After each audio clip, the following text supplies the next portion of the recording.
ఇంకా గ్రామ పంచాయతీ సంవత్సరం మేము ఎట్టెళ్ళ తీయాలి అయినోన్ తాడా కానోన్ తాడా పబ్బది బట్టి 5 రూపాయల మిత్తికి తెచ్చి పెళ్ళాల మీద పుస్తలమ్మి మేము ఈ శ్మశాన వాటి కానీ డంపింగ్ యార్డ్ కానీ ఆ పని అని ఈ పని అని వైకుంఠధామం అని షెడ్డో పడ్డో మేము ముంగడబడి చేస్తే ఇవాళ నువ్వు తాగి పడేసిన సీసలు అమ్ముకొని సంసారం వెళ్ళ తీసుకో అంటావు తాత కొడుక అని ఈ సర్పంచులు ఎవరైతే ఉన్నారో వాళ్ళు బిర్రగా పట్టుబట్టిర్రు. ఇక ఉంటుంది కదా వాళ్ళకు కూడా ఒక సంఘం.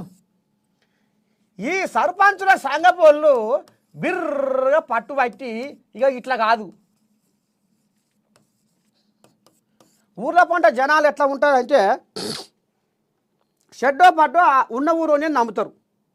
అరే పలానోడు నలుగుట్ల తిరుగుతుండు షెడ్డో పడ్డో వ్యవహారం చేస్తుండు తెలివికల్లోడు ఒకళ్ళు తాడిపోయి 10వ పరకు అడుక్కొస్తాడు అనేది ఊరల్లో నమ్మిక.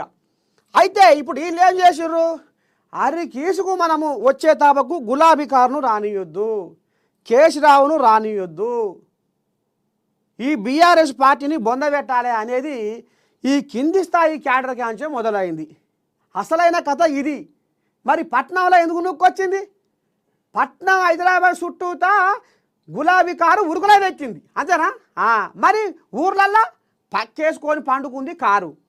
దీనికి ముఖ్య కారకుడు ఎవరు? మరి బీఆర్ఎస్ పార్టీ ఓడిపోవటానికి ముఖ్య కారకుడు ఎవరు అంటే మనకు ఎవరు కనపడతారు అయ్యా అంటే ఇక ఈ సొక్కం పూసే ఎర్రబెల్లే కనబడతాడు.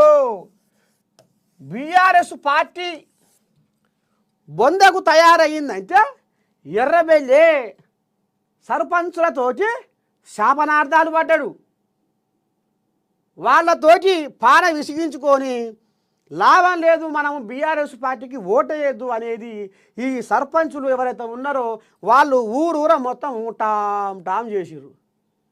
ఏది ఈయన మాట్లాడిన మాటలు తాగి పడేసిన సీసలు అమ్ముకొని సంసారం వెళ్ళ తీసుకొని అన్న చెప్పిన మాటలు ఇది మాత్రం సోషల్ మీడియాలో తిరిగినాయి. అంటే ఇప్పుడు ఈ ముచ్చట ఎందుకు చెప్పిన అంటే ఇప్పుడు ఈయన ఏమన్నాడు ఏ పెద్ద మనిషి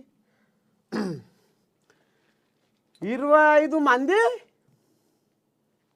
ఎమ్మెల్యేల్లో అసంతృప్తి సర్కారును కూల్చేది కాంగ్రెస్ ఎమ్మెల్యేలే. ఇప్పుడు దీనికి కౌంటర్గా ఆయన ఏమంటుండు ఎవరాయన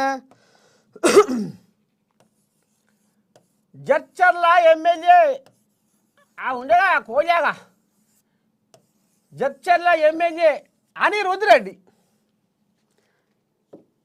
ఓ ఎర్రబెల్లి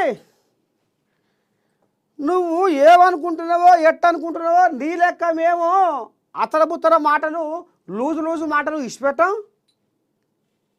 25 మంది ఎమ్మెల్యేలు అసంతృప్తితో ఉన్నారు రేపో మాపో కాంగ్రెస్ పార్టీ కూలుతుంది అని నువ్వు బాగానే బొబ్బలు పెడుతున్నావు. కానీ అసలైన పిల్లర్లము మేమే. నువ్వు ఏదో మొన్న ఫామ్ హౌస్లో మేము షెడ్డో పడ్డో మాట్లాడుకున్నందుకు ఏదో రంకెలేసి కాలు దూతున్నావు కానీ జనాలను ఏదో తప్పుదో పట్టిస్తున్నావు. కానీ అసలైన పిల్లర్లము రేవంత్కు కాంగ్రెస్ పార్టీకి మేమే అని ఆయన అనుకొస్తుండు పిల్లర్స్. ఇక ఇట్లా బదనామం చేయాలన్నా అట్లా బదనామం చేయాలన్నా గెలిచిన కాంచి మొదలు పెడితే పొడుగు నుంచి పొడుగు దాకా కాంగ్రెస్ పార్టీ ఊలిపోతుంది, కాంగ్రెస్ సర్కారు కాలిపోతుంది, కాంగ్రెస్ సర్కారు ఒరిగిపోతుంది. అయింది దగ్గరికి వచ్చి ఇదే పని పొడుగు నుంచి పొడుగు దాకా పార్టీ సర్కారు కూలిపోతుందన్న ముచ్చటే కానీ ఇంకా ఏరే ముచ్చట మాత్రం ముంగటేసుకుంటలేరు. ఆ 25 మంది ఎమ్మెల్యేలు అసంతృప్తితో ఉన్నారు అనేది చెప్పు. మరి అలా పేరు చెప్పు.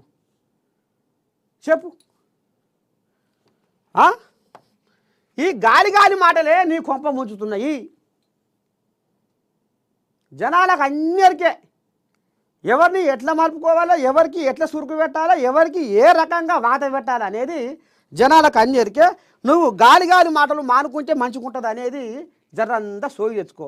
ఇక పోతే ఇంకేముందా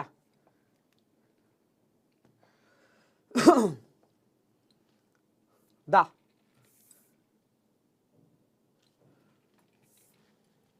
ఓ హో హో హో హో హో. ఇటు పాయ నమస్తే తెలంగాణ అలిగిందా ఏంది? ఇంకా ఇది కథ. ఇక వీళ్ళ దాంట్లో ఇప్పుడు ఏముంటాయంటే పేపర్ల జాతకంలా ఇగో ఇటు ముంగడు వేస్తున్నారు అప్పుడే. నీళ్ళ కోసం యాతన, నేల మీదే చికిత్స. కేసీఆర్ చేపట్టిన టిమ్స్ నిర్మాణాలను రేవంత్ సర్కారు గాలికి వదిలేసి ఫలితంగా ఉస్మానియా నానాటికి భారం పెరుగుతున్నది. ఇక ఇప్పుడు వేసుకోవాలిగా ముందర, మరి ఇప్పుడు వేసుకోకపోతే మరి వాళ్ళకు పని ఎట్లా? మరి జలాలని మళ్ళీ ఇటు మలుపుకోవాలి కదా.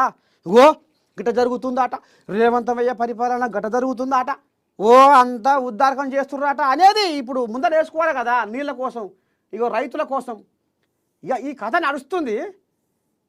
ఇలా నిజమెంత అబద్ధమంతా అనేది ఇప్పుడు ఒక కుటుంబానికి యజమాని తండ్రి.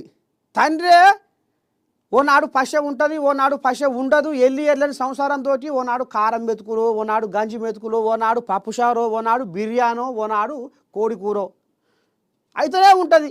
మరి ఎండాకాలం వస్తుంది, నీళ్ళకు అక్కడక్కడ తిప్పలు అయితే చూసుకోవాలి, చేసుకోవాలి, అదొక భాగం. అయితే ఇప్పుడు వీటిని ఆసరాగా చేసుకొని